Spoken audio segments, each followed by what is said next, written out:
சுவிசேஷம். இந்த நாளுக்குரிய தேவ வார்த்தை.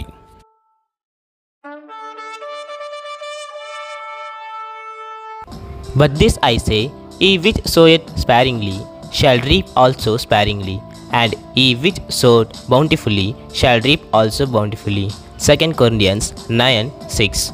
కొంచెముగా విత్తువాడు కొంచెముగా పంట కోయును, సమృద్ధిగా విత్తువాడు సమృద్ధిగా పంట కోయును అని ఈ విషయమై చెప్పవచ్చును. 2 కొరింథీయులకు రాసిన పత్రిక 9వ అధ్యాయం 6వ వాక్యం.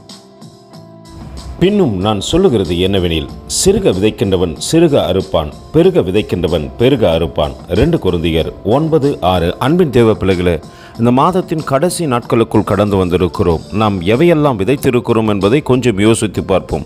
நலமானதை விதைத்திருப்போமானால் நிச்சயம் இந்த புதிய மாதத்திலே நலமானதை அறுக்கத்தக்கதாக தேவன் உங்கள் கரங்களை ஆசீர்வதிப்பார். ஒருவேளை நலமற்றதை நாம் விதைத்திருப்போமானால் அதற்கு ஏற்ற பலனையும் நாம் பெற்றுக்கொள்வோம் என்று இந்த காலை வேளையிலே கர்த்தர் நம்மோடு கூட பேசுகின்றார். நாம் யோசித்து பார்க்க வேண்டும், எவைகளை நலமாய் எவைகளை அதிகமாய் விதைத்தோம் என்பதை. நாம் விதைத்த விதைப்புக்கு ஏற்றவண்ணமாய் அறுக்கப் போகின்றோம். அதை கர்த்தரே இந்த காலை வேளையில் சொல்லுகிறார். நலமானதை விதைத்து நலமானதை அறுப்போமா? கர்த்தர் தாமே உங்களை ஆசீர்வதிப்பாராக. ஆமேன். எங்களோடு கூட இணைந்து ஊழியம் செய்ய விரும்பினால் இந்த வார்த்தைகளை மற்றவர்களுக்கும் பகிர்ந்து கொடுங்கள். இது ராஜ்யத்தின் சுவிசேஷம்.